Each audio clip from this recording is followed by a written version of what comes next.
All right, everyone. Well, welcome to our ninth and 10th grade night. I'm so happy to see that there's so many of you joining us on the Google Meet today. So we're going to hopefully have this conversation be a little bit casual today. So as Mr. Kelly and I go through our presentation tonight, if you have questions, let us know. I think the easiest way to do that is to use the chat. And while I present here, I'm going to ask Mr. Kelly to kind of monitor the chat. And if there are some, questions that are coming up over and over again, we can certainly stop them as we're presenting here and address them as we go along. But of course, we'll definitely leave some time at the end of our presentation if you do have any final questions that you'd like us to go over. All right. So we'll go ahead and we'll start. So just to talk about who we are here at the high school, especially for some maybe new ninth grade parents who haven't gotten to know us yet. My name is Kristen Heidi. I am one of the school counselors at the high school. My caseload has students that start with the last names A through K. And you'll see my contact information listed there on the screen for you. And then my co-counselor, Mr. Tim Kelly's out there in the virtual world. He's giving a wave to everybody. He has last names that start with L through Z, and you'll see his contact information up on the screen too. He'll take over for the second half of our presentation tonight. But the great thing about how, well, in my opinion, how we do things at Voorheesville is that Mr. Kelly and I will follow the students grades 9, 10, 11, and 12. So that really gives us a wonderful chance to get to know not only your student, but also the family. So over the course of the 4 years of high school, we get to really have these nice relationships and these great rapport with families. So, we can't stress enough that we're here to help you all. So if you do have questions, if you need help, if you're not really sure who to go to, and Mr. Kelly and I tell this to the kids too, if you don't know where to go, ask us. We usually know the answer, or we can at least point you in the right direction. So we're here to help. So of course, use us. Also, just wanted to give a little information about who our administration is right now. So as most of you probably know, we have an interim high school principal right now. His name is Mr. Brian Wood, and that's his contact information on the screen. Rumor has it that we'll have a new high school principal by July 1st. So to be determined for whom that will be. And then, of course, we have good old Mr. Sapienza, who is our athletic director / dean of students. And if you ever need to get in touch with either one of our administrators, there is their contact information for you. All right, and just to go over a little bit of what Mr. Kelly and I are going to cover tonight.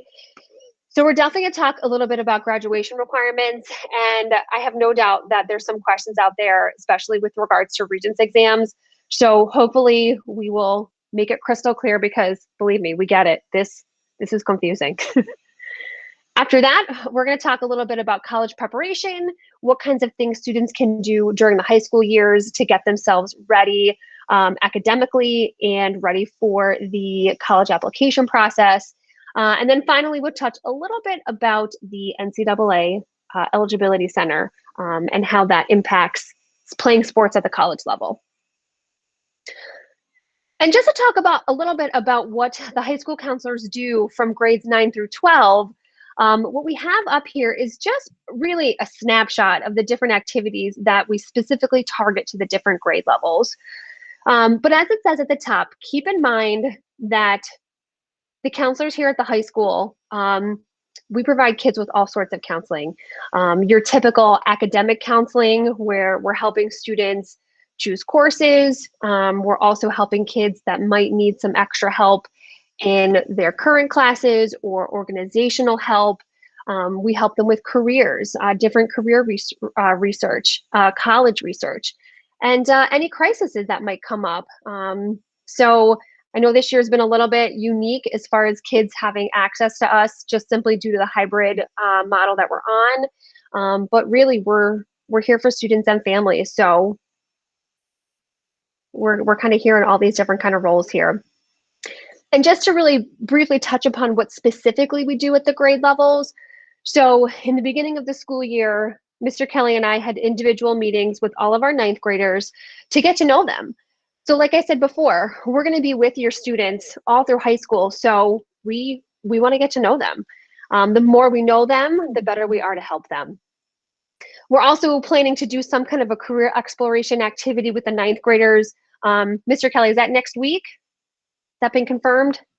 That is confirmed, 1 week from tomorrow. 1 week from tomorrow, the counselors are going to visit ninth graders in global history classes, and we're going to do a career exploration exercise in something called our Naviance program, which we'll talk a little bit about a little bit later in tonight's presentation. But yeah, we're going to do, it's called the Strengths Explorer with them. And then in 10th grade, we continue to do some career exploration and research.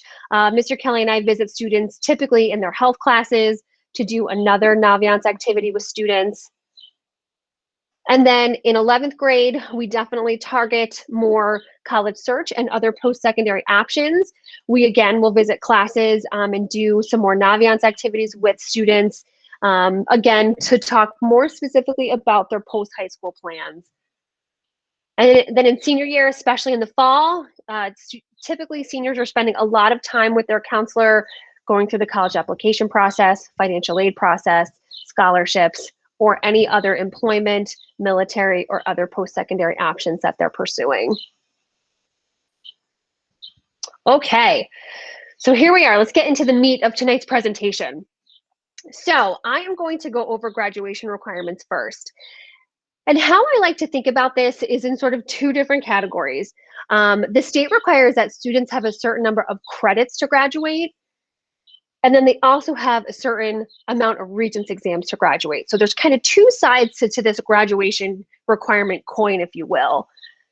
So what I'm going to go over first are credits or courses that students will need to graduate, all right? And you'll see that we have two separate diploma types up here on the presentation. So we've got the Regents diploma over on the left-hand side, and then we've got the advanced Regents over on the right-hand side. So with the regular Regents diploma, you'll see that all of the credits that are needed are listed by subject area. So you're seeing that students will need to have 4 years or 4 credits of English and social studies, at least 3 years or 3 credits of math and science, 1 credit of language other than English, 1 full credit of fine art or music, 2 credits of phys ed, which equates to a half a credit of phys ed every single year of high school. Students will then need a half credit of health, which they typically take in 10th grade. A unique requirement that is Voorheesville only is a half credit of something called career and financial management, which typically our 10th graders will take as well. And the magic number students have to hit is a total of 22 credits to graduate. So that's where you'll see that 3 elective credits will come in. And if you're looking to pursue the advanced Regents diploma, you'll need to have all of the credits I listed for the Regents diploma. In addition, students will need to have a total of 3 credits in language other than English. Now we know, or the state knows, that foreign language or LOT is not everybody's strong suit. So they do recognize that if students are not able to complete 3 credits of language, instead, like I have listed here, they can substitute in 5 credits of either art or music or technology in place of the 3 credits of language. Sometimes that's confusing. Okay. I'm not seeing any questions, so hopefully that all makes sense. Oh, yeah. So I'm going to get to that on my next slide.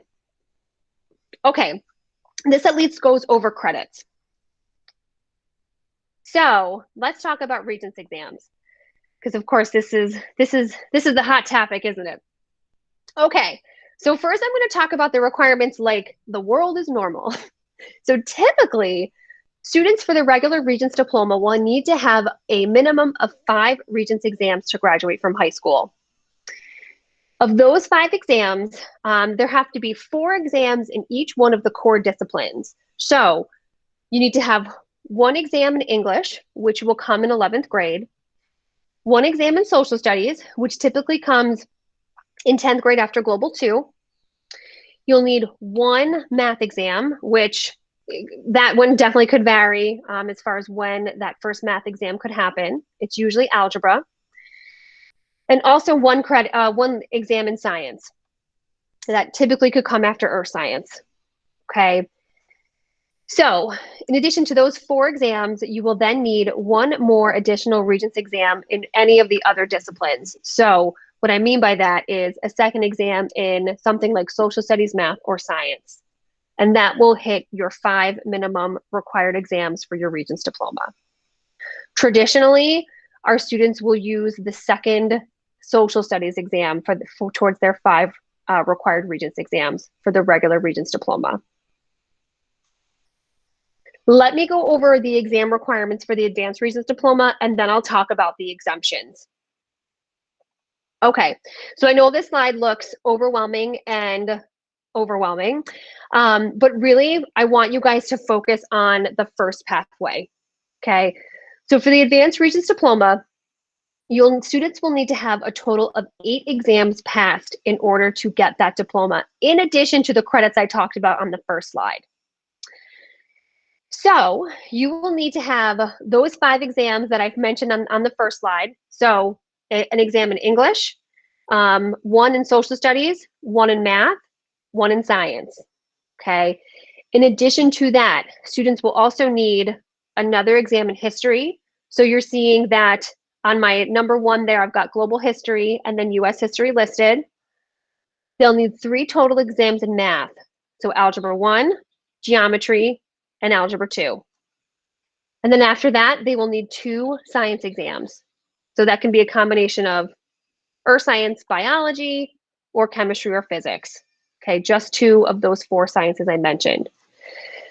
So in addition to those 8 exams I mentioned, students will also have to successfully, if they're doing the 3 credits of language, take and successfully complete the Checkpoint B exam.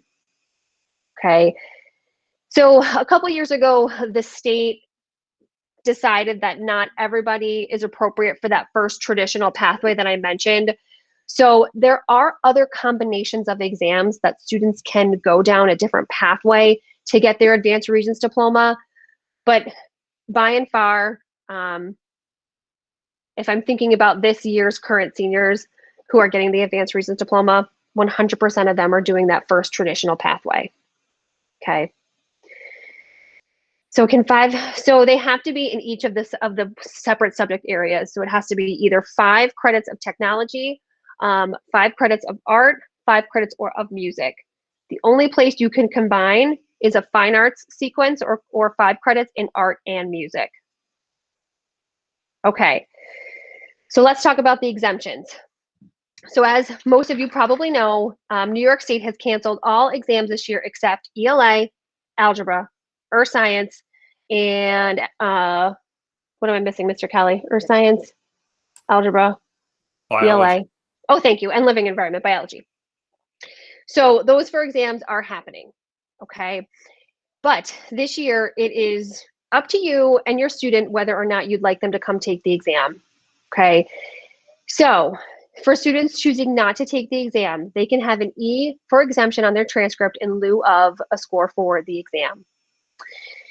Even if the student decides to come and take the exam and they get their score and they don't like their score, they can then let us know they'd rather have the E for exemption on their transcript in lieu of the score they received. Okay. I've also had questions from students and parents about, if let's say your student is slated to take the algebra Regents this year, if they choose to not take it, would they then have to take it later in high school? The answer is no. Once you're exempted from that exam, you're exempted forever. You don't have to go back and take it. Is there any questions about Regents exams?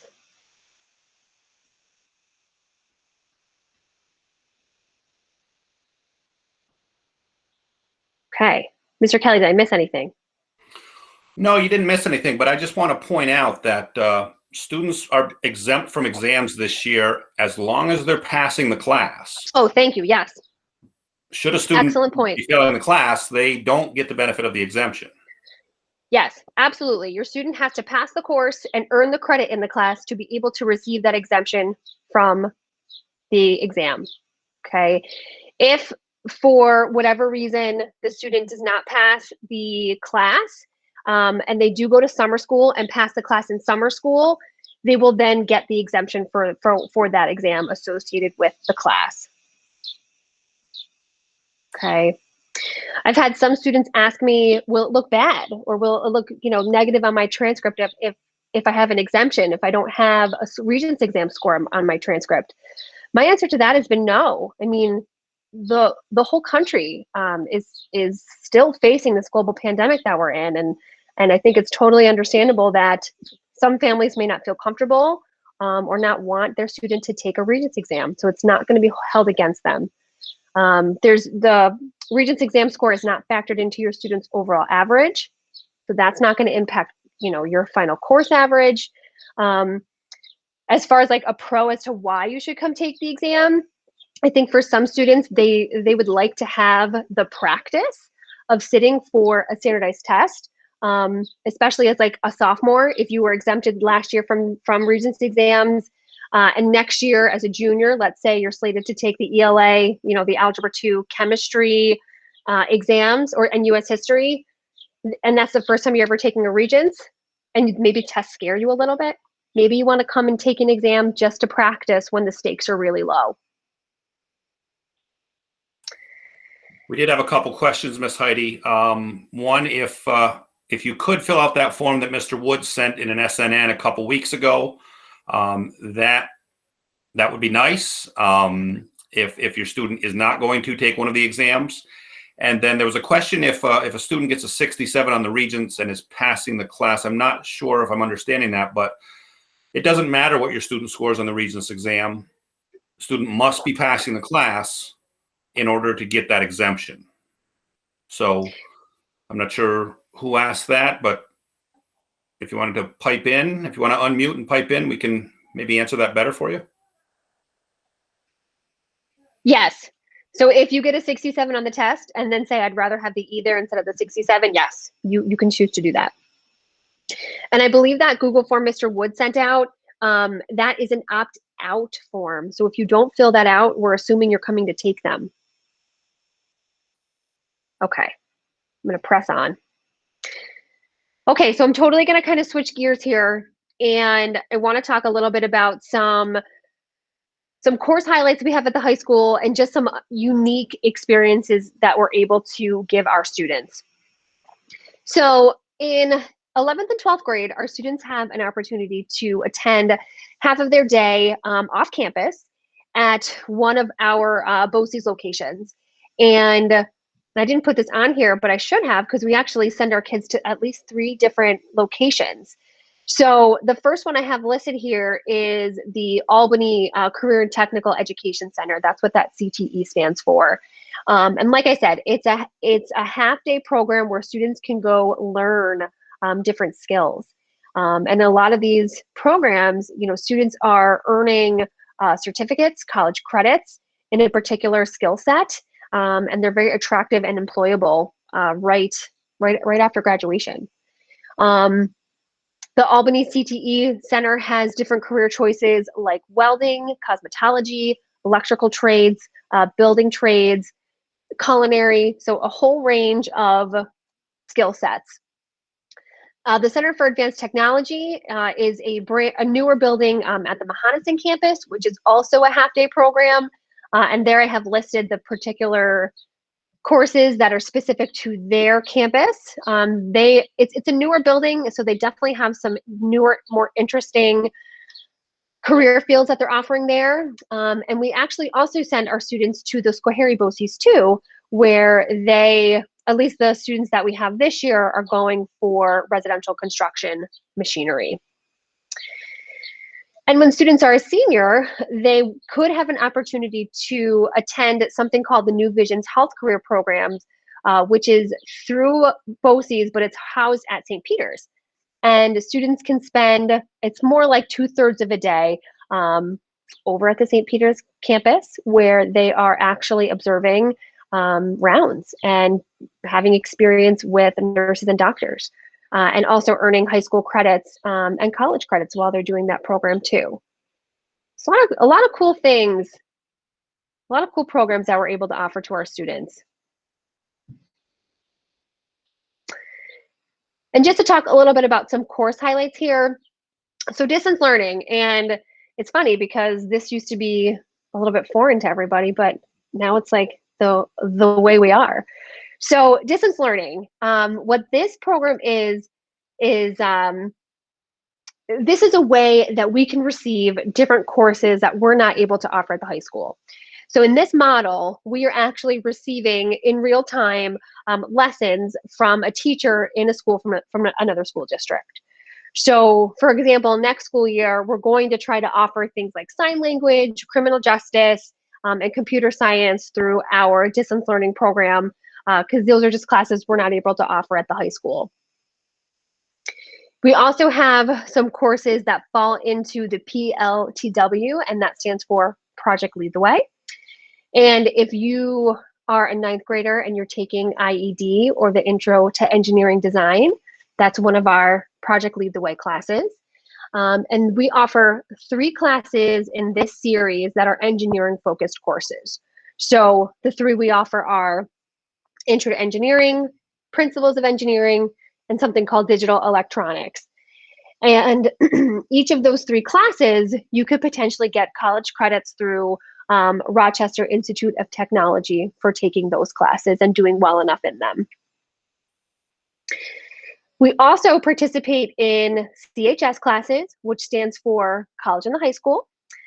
And those are going to be college courses taught at our high school. So we have particular courses that are designated as CHS, and our teachers are approved sort of like adjunct professors at Schenectady County Community College. And if students are in the class, choose to register for the course and pay for the credits, they could be earning college credits through SCCC during high school. And we currently have 12 courses at the high school that are approved for college credits through Schenectady County.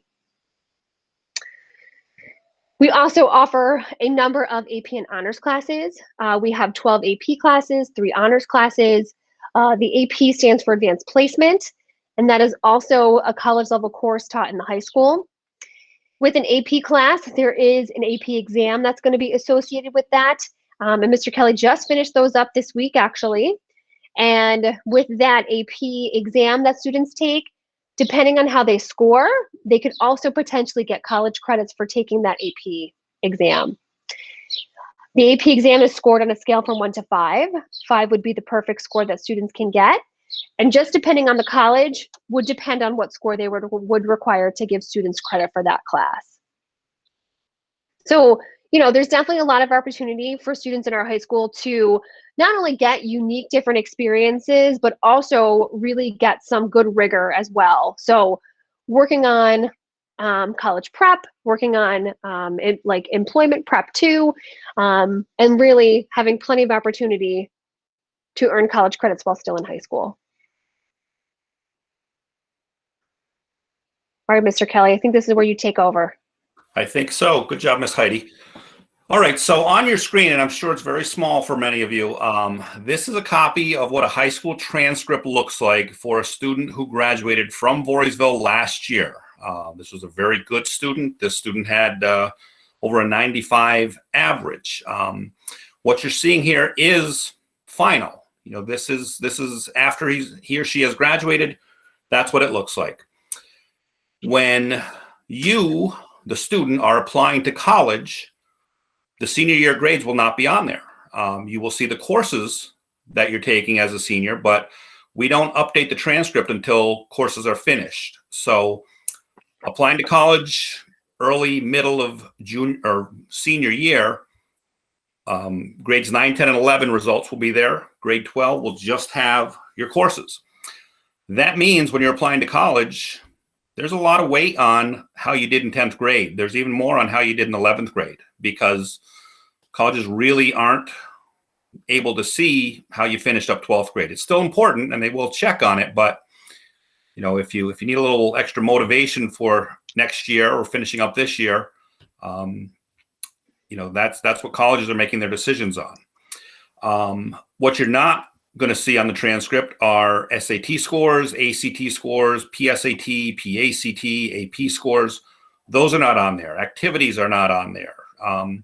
This is a pretty simple document. It's the high school courses that a student has taken, the final grade in each course, their credits, their Regents exam scores, and there's a running GPA for each year and overall at the very bottom that you can maybe just make out. It's kind of tiny.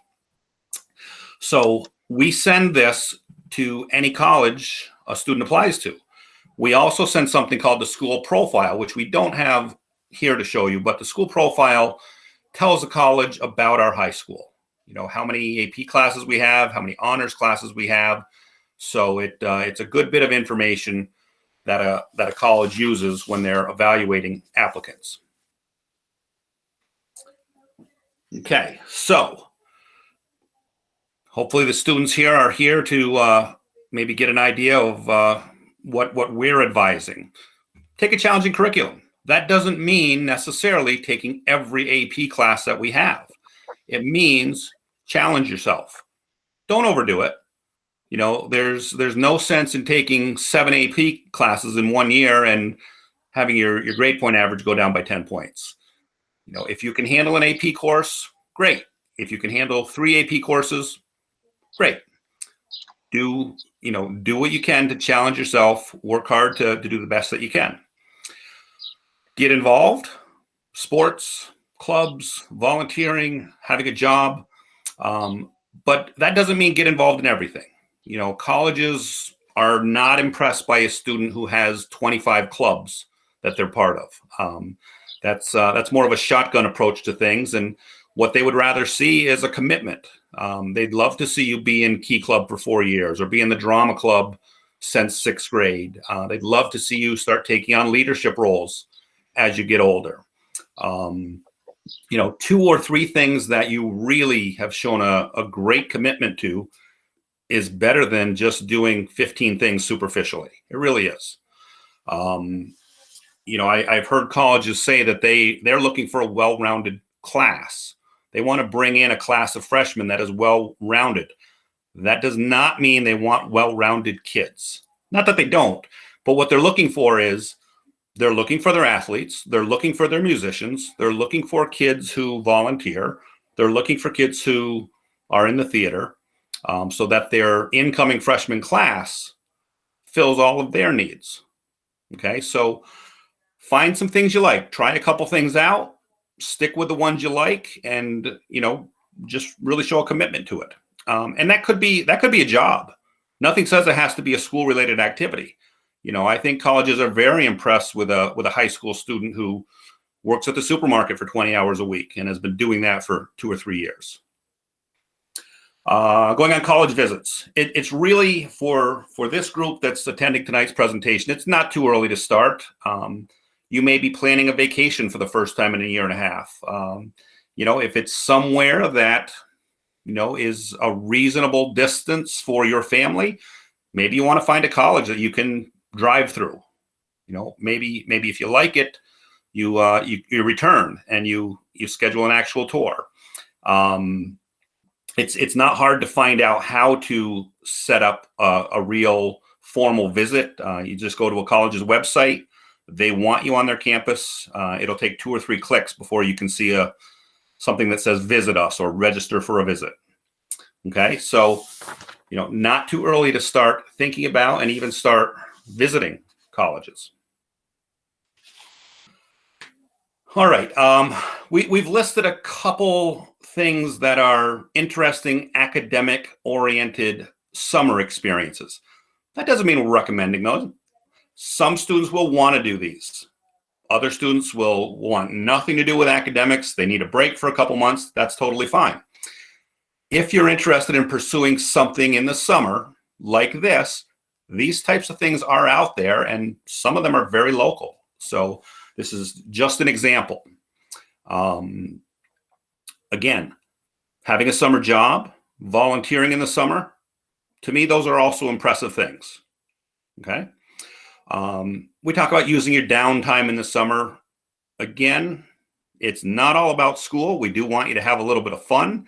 But if you're staring at your phone anyway, maybe you want to do a little SAT or ACT prep. You can go on some virtual college visits. A couple of your teachers may ask you to do some reading or some writing in the summer. that's something you could certainly get done. And building your resume. The colleges are definitely looking for how strong your academic schedule is, how good your grades are, what your letters of recommendation look like, SAT and ACT scores, but they're also going to want to see, what have you done? What have you been doing besides just, hitting the books? Okay. And again, playing sports, volunteering, being a musician, being an actor, being a worker in a supermarket. Those are all good things, in my opinion. All right. Some of the 10th graders may have already taken the practice ACT this past October. A couple of you probably took the practice SAT as well. We will offer both of these tests again in October.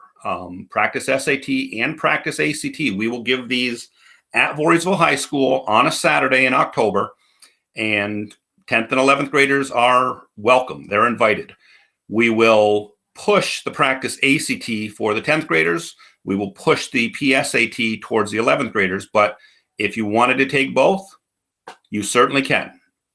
Okay. Those tests are offered once per year at our high school. Okay. And they're practice. The only people that know your score really are the student and your counselor. It doesn't go anywhere else. It's obviously not on the transcript. We just showed the transcript. But we don't mail those practice scores. Colleges aren't interested in the practice scores. Okay. The PSAT, I should note, is also the qualifying test for the National Merit Scholarship. So if you're a good test taker, you might have a shot at earning a National Merit Scholarship if you have an exceptionally high PSAT score. Okay. We just had somebody ask if 9th graders can take the PSAT. And the PSAT for the year has actually already been given. We gave it back in October. We sometimes will have 10th graders take it too, but like Mr. Kelly said, we usually encourage most 11th graders to take it, but certainly we do have some 10th graders take it. Yeah, I would say if a parent is here and also has an 8th grade student, I wouldn't have your 9th grader take the practice SAT. Wait till 10th grade. And then it counts in 11th grade as far as the national merit consideration. But again, it's just the practice test. The real SAT, the real ACT, typically middle of junior year is when that fun starts. Those tests are offered 6 or 7 times a year. We don't give those. We don't administer those tests. So most of the time our students go to like a Guilderland High School to take that test. You can take these things more than once.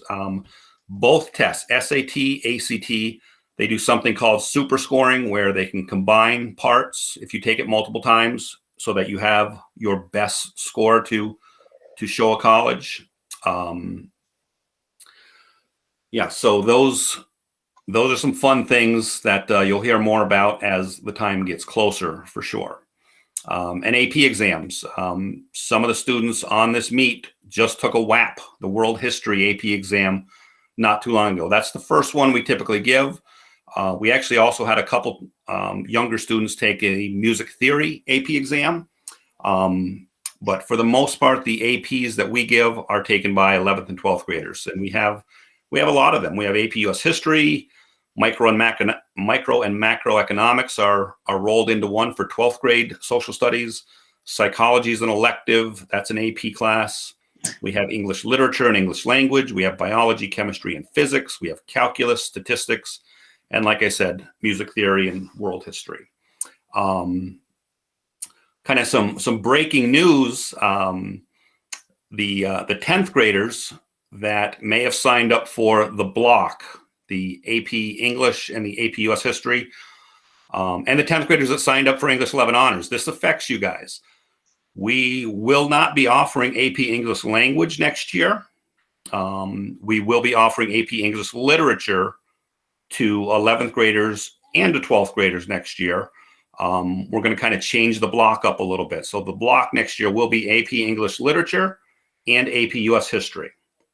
But now you also have the option to take AP English Literature as a standalone, or you could take AP US History as a standalone. You don't have to do both of them together. And that's That's kind of hot off the presses. We just learned that this week. Miss Heidi might have just. I just learned that right now. Mr. Kelly, you somehow muted yourself. Okay. There you go. Okay, so again, it's really at this point not too early to start thinking about things like SAT and ACT prep. And I should have mentioned, I meant to mention, if a college is requiring one of these tests, the college will not care which one. Okay. SAT is still mainly verbal or English and math, kind of 50-50 split. ACT also has a science section. So, a lot of our students do very well on both tests, but some of our students really like and are good at science, and they might score a little bit higher on the ACT. Again, if a college wants one of these tests, they have no preference. SAT, ACT are equal in the mind of every college. And here's how you can prep for these. These are free resources. They're online. And, if a student wanted to start, figuring out what these tests are all about, this is a great way to do it for free. Mr. Kelly, I have a request from a parent to repeat what you just said about the block class. The block class. Okay.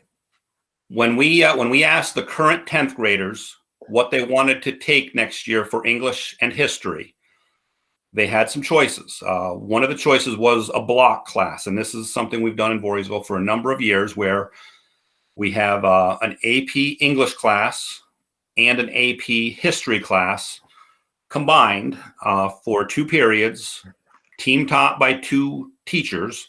And that was the only way that a student could take AP English as an 11th grader.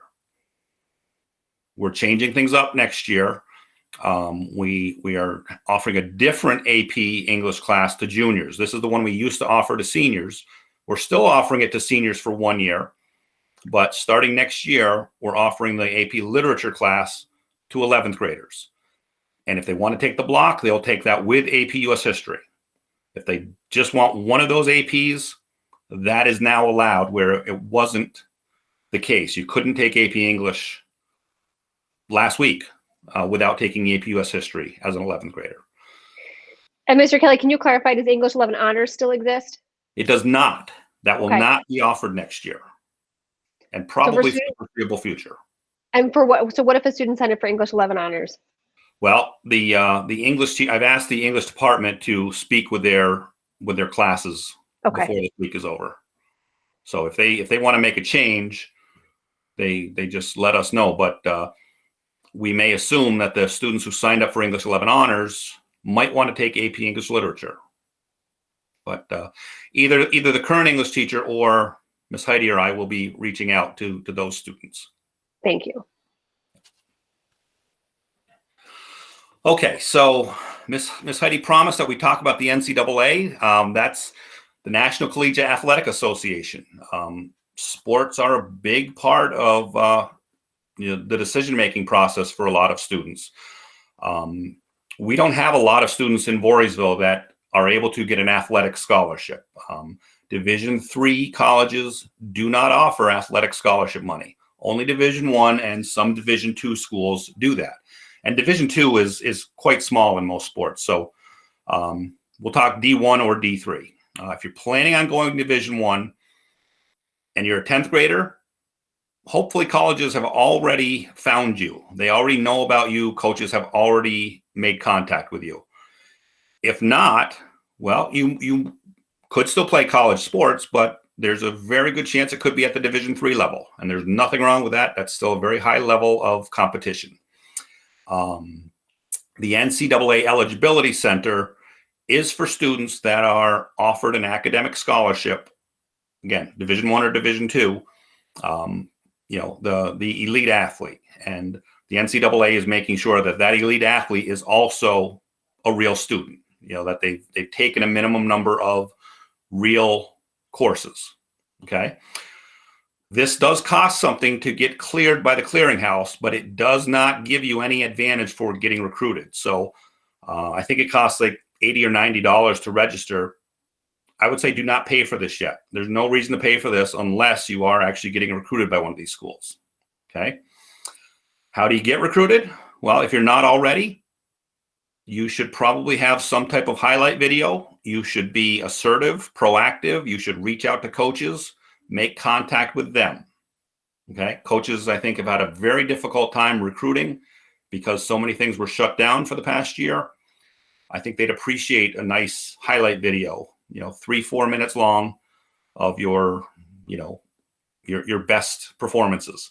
And definitely try to reach out, try to find out coaches that are at schools that interest you. Let them know about yourself. Okay. Miss Heidi and I both played college sports. We'd both love to talk about it if anybody wants to talk about that. Maybe not tonight, but in the future. Marin, yes, I was going to say if you're currently in English 11 honors and we don't hear from you within the next week or so, we probably will switch you to AP English Literature. Okay. Okay. Some helpful resources. Naviance. Miss Heidi mentioned Naviance. We're going in 1 week from tomorrow to all the 9th grade global history classes. The 9th graders did use Naviance with Mr. B last year as 8th graders, so they might sort of remember it. We're going to do a career activity. Naviance is wonderful for college searching and career searching. There's also a resume builder. And this is something that each student in Voorheesville has an account for. So, if a student wanted to play around on Naviance, if a parent wanted to, that's an option really 24/7. College Navigator, we throw this one in there because this is I think this is a very underused site. You're going to see some statistics from the government that you might not find very easily anyplace else. So I think it's kind of a neat site. And then this is really the final slide. SUNY is the State University of New York. There are 64 campuses. Every single community college is part of that SUNY system, as of course is UAlbany and Binghamton and Cortland and Stony Brook and a whole bunch of others. For New York residents, this is a pretty reasonable sticker price, and it is a great option for a lot of our students. Okay, so if you want to just research SUNY's, here's a good place to start. And then finally, the College Board website, collegeboard.org. Our 10th graders who are in world history have a College Board account already. I would guess that most of the rest of the students on here right now do not. But, this is something I'd recommend that you do. College Board is where you're going to register for the SAT. You can prep for the SAT with Khan Academy. And they really have a fantastic college search engine with about 4,000 colleges. And obviously 4,000 colleges is too many to research. So you can narrow that down by the size of the school, the size of the city the school's in, how far away from home that college is, the majors that college has, the sports that college offers, even, is this a Division I school or is this a Division III school? You can narrow it down by that. So again, if you don't have a College Board account and you're starting to think, how do I figure out where I'm going to college? This is a nice place to start. Okay. And of course, your friendly neighborhood guidance counselors can help you with that as well. That's one of the things we're definitely here for. So yes, this PowerPoint has been recorded, and it will be, I think, on the school's YouTube page. Yep. Okay. So I wasn't paying attention to the chat. So Miss Heidi, what questions did we miss? No, that was it. For some of them, I typed right back in them, or I asked you directly. Okay. So now I guess we'll just open it up for more questions. You can unmute if you want, or you can do the chat thing, or whatever is best for you. We'll hang out until most everyone has left. And if you don't leave in 5 minutes, we'll assume you fell asleep. Lily, did you raise your hand? If you did, feel free to go ahead. I was wondering if the BOCES programs would be open to 9th graders as well. So, like incoming ninth graders, Lily? Oh no, I'll be a 10th grader. Okay, so no. So those programs are going to be offered to rising juniors and seniors. So next year's juniors and seniors. Got it. Yeah, and Lily, the reason for that really is because it takes up better than half your day, and we really need you to have your graduation requirements more than half done before we send you there.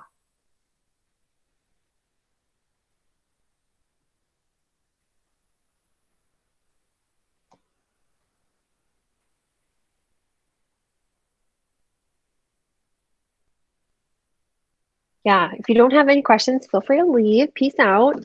But like Mr. Kelly said, we'll hang out a little bit. You're welcome, Katie. You're welcome. We may have done this in record time tonight. I know. Do you think well, okay, thank you. Everyone seems to be leaving.